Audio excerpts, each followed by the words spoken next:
Saudações, amigos! Como vão? Eu espero que bem. Eu sou Denise Baruzzi Brandão e estou aqui no Espiritualidade Sete Raios e a Grande Fraternidade Branca.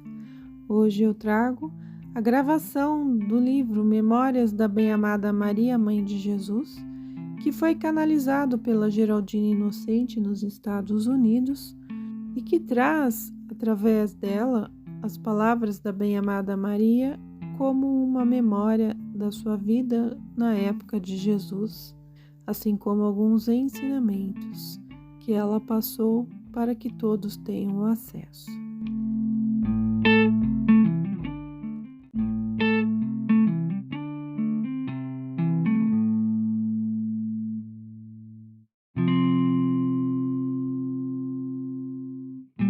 Capítulo 4. Mensagem da Bem-Amada Maria, Mãe de Jesus. Amados filhos, venho trazer-vos meu amor e minha gratidão pelo vosso profundo interesse na vida. Venho envidar esforços para, através de vossa consciência, eu vos sugerir caminhos e meios pelos quais vosso mundo individual possa, de novo, ajustar-se à ordem divina. Estou certa de que podeis, por vós mesmos, ser condutores desta presença de Deus, que mentalmente já aceitastes como representação dos sentimentos deste universo. Porém, é requerida uma adição de vossos próprios sentimentos para que essa presença se torne ativa em vosso mundo de forma. De certo modo, cada um de vós é uma ponte, conduzindo o conhecimento do reino interno para o físico e atuando como mediadores, tal qual eu faço nos planos internos, entre a plenitude de Deus e das inteligências que o representam e a mente da humanidade. Os humanos podem rebelar-se na medida que desejarem contra essa necessidade de mediação entre a plenitude da divindade e da consciência externa. Contudo, a lei da vida e a inteligência que governa o grande esquema de criação universal provê de modo que essas quedas possam tornar-se graças. Isso é feito de modo que aqueles que voluntariamente descem para o abismo disponham de uma cadeia de energias por onde as bênçãos, as graças e a vida espiritual possam fluir. No tempo devido, através dessa cadeia de energias, apenas se suas forças voluntárias assim o desejarem, eles podem ascender novamente para o seu legítimo estado e assumir seus lugares como filhos e filhas do Todo-Poderoso Deus vivente. Assim como a aranha tece de seu próprio corpo a teia, como um meio de transporte para mover-se de um lado a outro, também a cadeia de energias de um indivíduo é gerado pela divindade como uma ponte onde pode fluir livremente a própria essência divina. Esse processo é sustentado pelos mensageiros divinos e pelas emanações de vida que tenham pelo menos uma conexão com o reino da perfeição, com a finalidade de pressionar a consciência, estimular o amor à verdade e, sempre que possível, atuar como um instrumento de fé pelo qual esse trabalho possa ser realizado.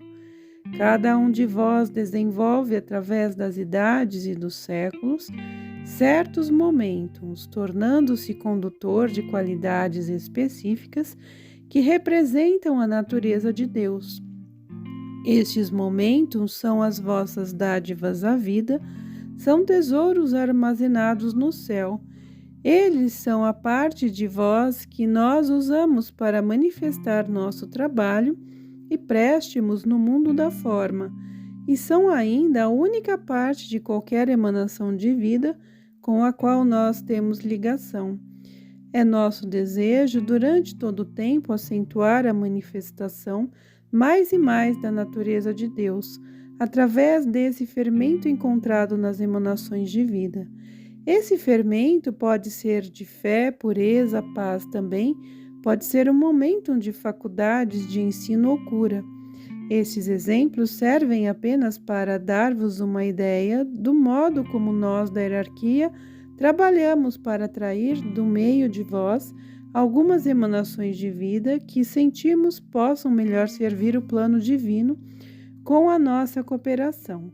Então, nos esforçamos para associar nossas energias a desses indivíduos através de qualquer meio que encontramos à mão. Nós relacionamos nossas energias com as da humanidade pela irradiação, pela concentração de vossas abençoadas individualidades em nossas presenças. Também unimos nossa irradiação com as vossas consciências através da palavra falada. Nas raras ocasiões em que nos é permitido este privilégio, nessa oportunidade, um ser perfeito que reside dentro do reino faz contato com seres não ascensionados somente para expandir a irradiação da perfeição e enviar mais luz e mais dádivas celestiais para o mundo da forma, para os planos físico e astral que compõem a atmosfera do nosso planeta. Meu serviço à vida tem se relacionado com a criação dos corações através dos quais o fogo sagrado é focado para o mundo da aparência, dando-lhes identidade e personalidade durante um certo tempo. Isso constitui um serviço interessante que deve ser cuidadosamente elaborado. Vós mesmos, que sois seres inteligentes e viventes e que tendes livre-arbítrio, formais a atividade das células do centro do coração. Contudo, a diferença entre o coração físico de um indivíduo e a energia inteligente, que ali é armazenada e que está ligada a Deus por um voto de obediência. Quando é concedido a uma emanação de vida um corpo terreno e quando os senhores do karma a liberam, essa emanação é enviada ao meu templo. Nós, os seres da luz que servimos no templo da ressurreição, examinamos cuidadosamente a substância e a energia que a alma tem usado, talvez por éons. Essa é a herança pessoal emprestada pela natureza para essa alma formar o invólucro no qual ela precisa agir. Como dito antes, nós nos empenhamos em formar dessa substância elemental o coração, que é o cálice da imortal chamatrina da vida. As células do coração no corpo físico são as mais altamente desenvolvidas da substância elemental, porque no curso do seu serviço à vida, elas requerem mais resistência e durabilidade a fim de sustentarem a pulsação, o ritmo que dá vida ao corpo físico. Portanto, entre todas as substâncias elementais que formam o invólucro carnal, os elétrons mais desenvolvidos são usados pelo coração. Eles são atraídos para dentro do corpo da mãe e tornam-se parte da sua carne, mesmo antes que a concepção aconteça. Então, através daquela maravilhosa inteligência do Consolador da forma, as células do coração que irão pertencer à nova alma são agregadas do corpo da mãe, sempre livrando-se da substância que pertence à própria mãe. Dessa maneira, a substância que já é da nova alma estrutura o cálice original envolvendo a imorredoura chamatrina da vida. Esse processo não só é maravilhoso, como também tão preciso, matemático e científico, que eu gostaria de mostrar-vos numa tela. A precisão com que o construtor da forma magnetiza a substância pertencente à alma, por manifestar-se e molda de cada duas uma nova célula individual até que o coração esteja formado. Dessa maneira, as células que estão determinadas a formar o coração espiritual de uma comunidade, um movimento, uma grande nação, um planeta, um universo, uma galáxia, são selecionadas daquelas emanações de vida que tenham desenvolvido a mais perfeita segurança e a mais perfeita pureza. As células de uma emanação de vida evoluída adquirem através das eras o privilégio e a honra de formarem o dossel de proteção que rodeia o fogo sagrado, o qual é dilatado e expandido para abençoar e fazer fluir a graça divina em toda a humanidade. Dentro do grande corpo da humanidade não há muitas células apropriadas que possam ser usadas num coração espiritual. Entre aquelas que já são espiritualmente harmonizadas, encontramos 7 diferentes tipos de momentos e consciências individuais que podem ser usadas em 7 vórtices de energia, ou chakras, do corpo espiritual crístico. Esses indivíduos respondem ao estímulo de uma nova atividade. Eles sentem que são destinados, vós podereis dizer, a tornarem-se membros de um organismo vital num grande esforço comum, seja isso um movimento mundial ou uma atividade administrativa local. Em resposta àquele impulso, eles às vezes recorrem a uma posição dentro daquele coração espiritual, dedicando-se a ser um setor qualquer do serviço à vida, mas pertencem na realidade a um outro dos 7 centros.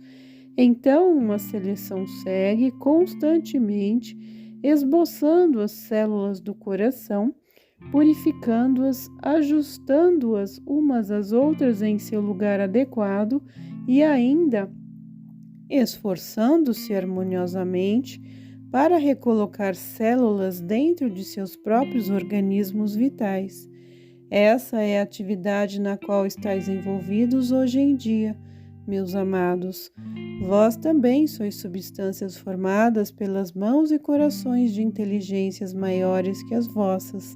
Nesse grande esquema, cada um tem seu lugar certo. Nós que podemos ver, temos planejado cuidadosamente a criação do coração espiritual. Esse será o supridor de energias que vitalizará o grande corpo espiritual, destinado a ser o Cristo cósmico do futuro, constituindo-se dos 10 bilhões de espíritos que estão para se encarnar e desenvolver a mestria na Terra.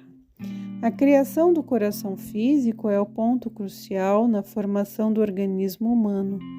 Ela é também o ponto mais crucial de uma organização espiritual. De qualquer modo, requer imensa cooperação de cada emanação de vida que tenha sido chamada pela lei divina e que tenha, de alguma maneira, ainda que levemente, de ser ajustada ao plano. Assim como eu fui honrada este ano com a oportunidade de alcançar as massas, também fui honrada com a oportunidade de trabalhar com aqueles de vós que se esforçarem para receber o grande plano divino, através do aparente caos e confusão do estado atual das coisas. Como meu momento e minha prática de muitos séculos em formar corações me permitem, eu me empenhei em ajudar-vos em vossa tarefa. No corpo físico, se as células que estão para formar os 7 grandes centros durante a gestação não podem polarizar corretamente por uma razão ou outra, ou não estão perfeitamente sustentados dentro de suas órbitas, vós tereis então um instrumento físico de encarnação que é deficiente, de um modo ou de outro, uma tendência espiritual, uma receptividade às coisas espirituais, no meio das quais a emanação de vida sente-se à vontade, é essencial. Antes que nós possamos expandir, o esforço de levantar, libertar e purificar toda a função discordantemente qualificada no corpo espiritual da massa. Estamos numa hora sagrada e secreta, numa hora onde eu, recordando-me de minhas próprias experiências, vos sugiro que pondereis essas coisas. Orai, apelai pela graça do vosso próprio Cristo interno, a fim de que ele vos ilumine, porém, esforçai-vos procurando ser a melhor células que possais ser em vosso lugar apropriado, nesse grande corpo espiritual da massa humana. Sempre penso que foi uma agradabilíssima dádiva este ano poder empenhar-me em registrar algumas experiências, até hoje não relatadas, sobre nossa vida na Judéia.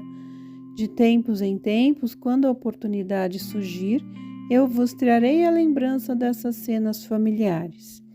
Antes da grande iniciação do nosso abençoado Jesus, nós costumávamos sentar-nos juntos naqueles momentos que às vezes tínhamos quando não éramos chamados a dar atenção ao público.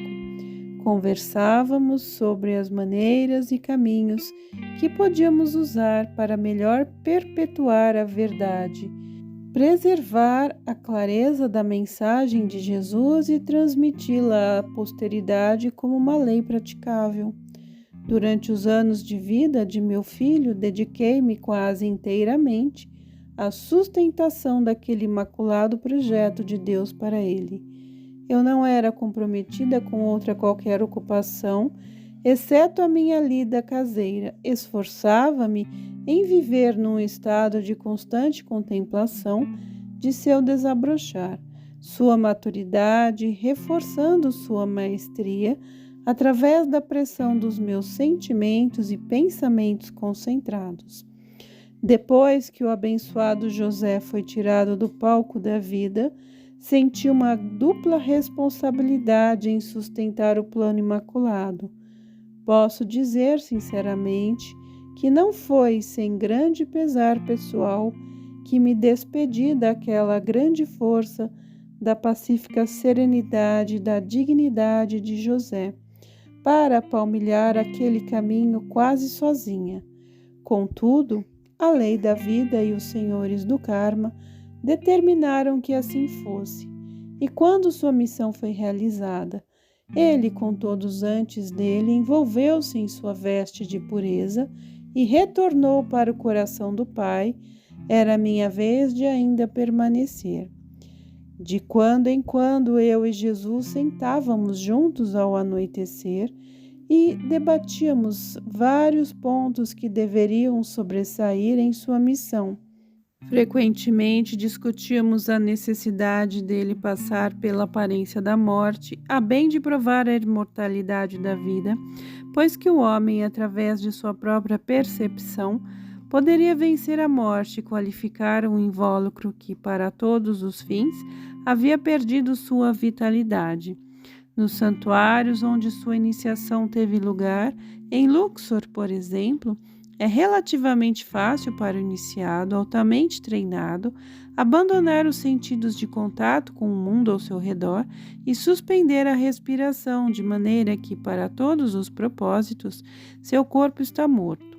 Contudo, para realizar esse ato conscientemente em meio a centenas de hábitos e sentimentos descontrolados, a iniciação torna-se bem diferente.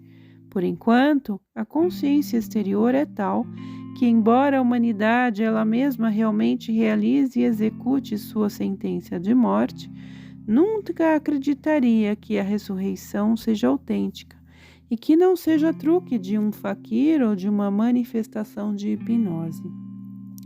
Eu vos direi francamente, nem a Jesus nem a mim própria foi agradável a necessidade dele ter que passar por este grande serviço à vida. Quando ele pediu que, se possível, aquela taça de amargura lhe fosse tirada, ninguém ascensionado ou não ascensionado sabia com certeza que a vitória seria assegurada através de uma demonstração executada publicamente na presença de pessoas de escassa compreensão espiritual. E por meio de tal demonstração, toda a degeneração astral e física que se tinha acumulado desde a queda do homem seria dirigida para aquele ser encarnado que houvesse livremente desejado ser o resgate dessa força negativa, dessa culpa.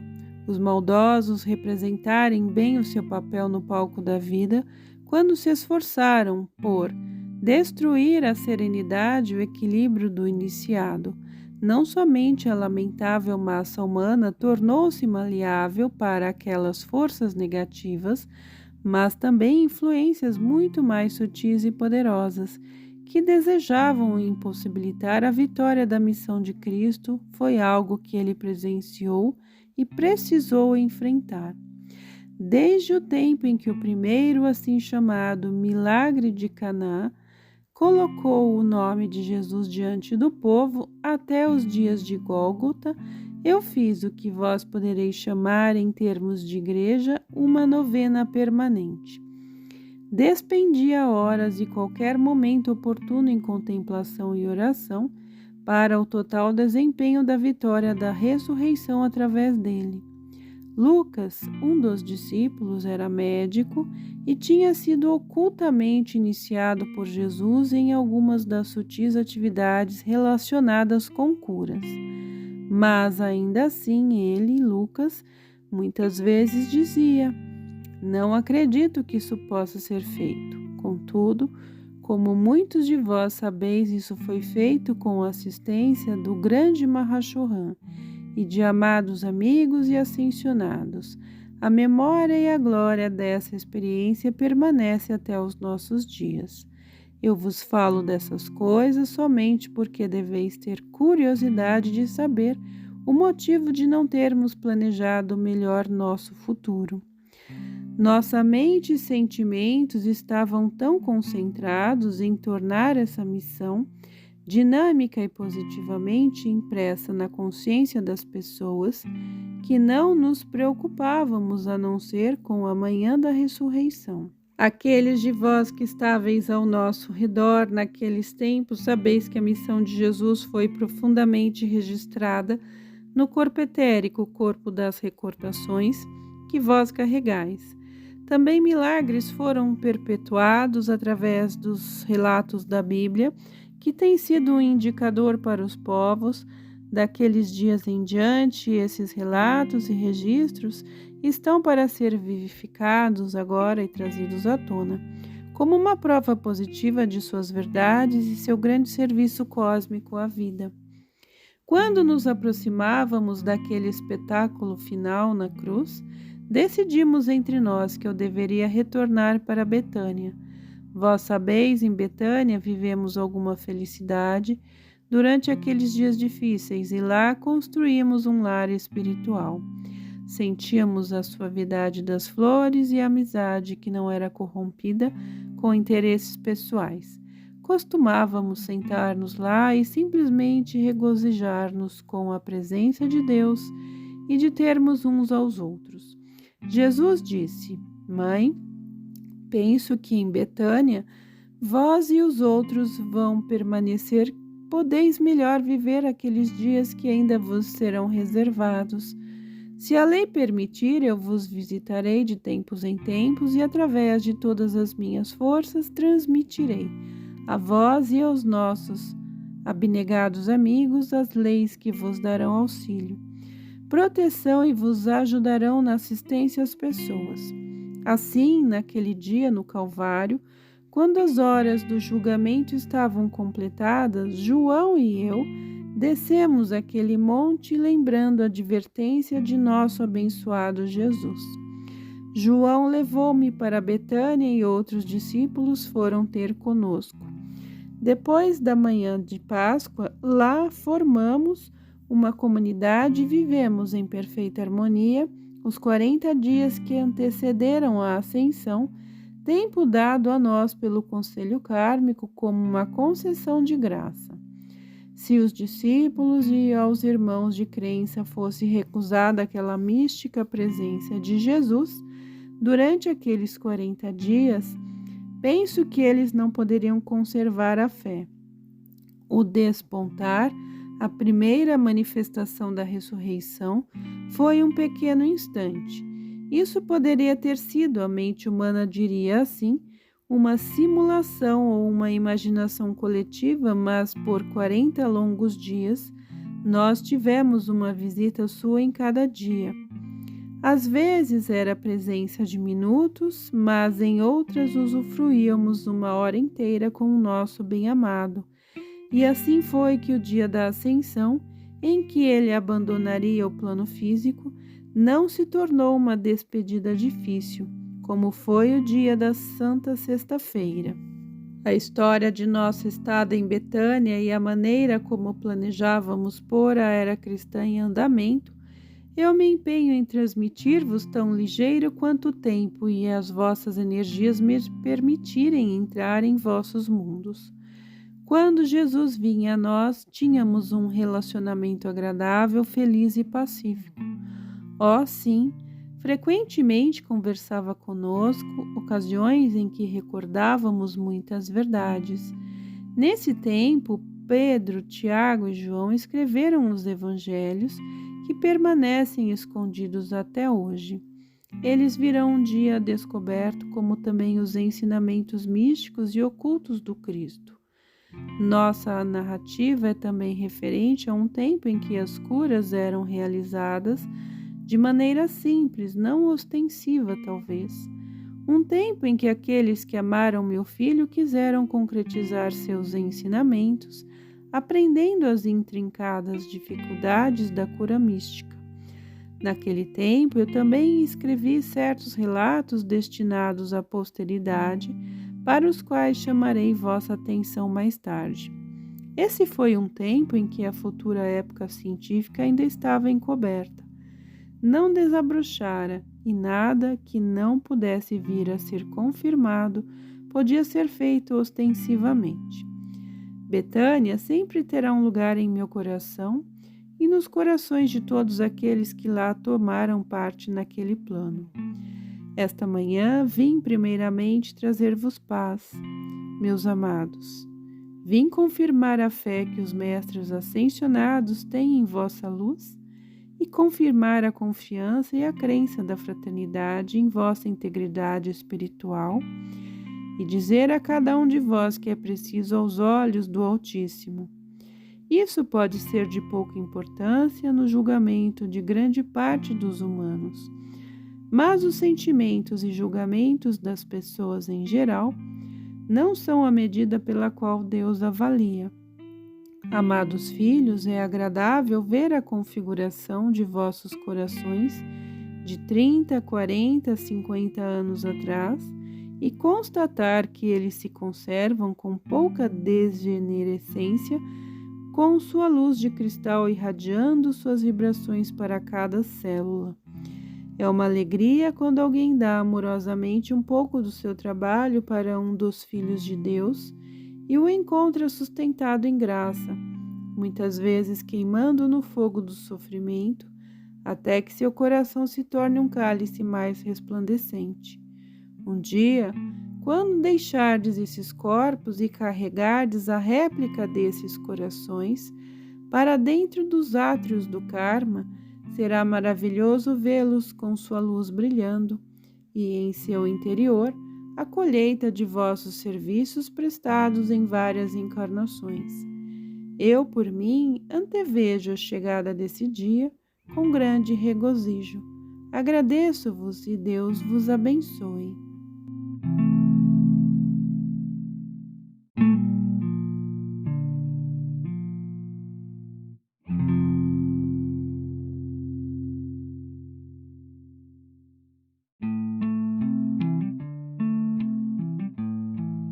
Bem, amigos, eu espero que tenham gostado. Acompanhem as gravações para ter acesso aos demais capítulos. Um abraço.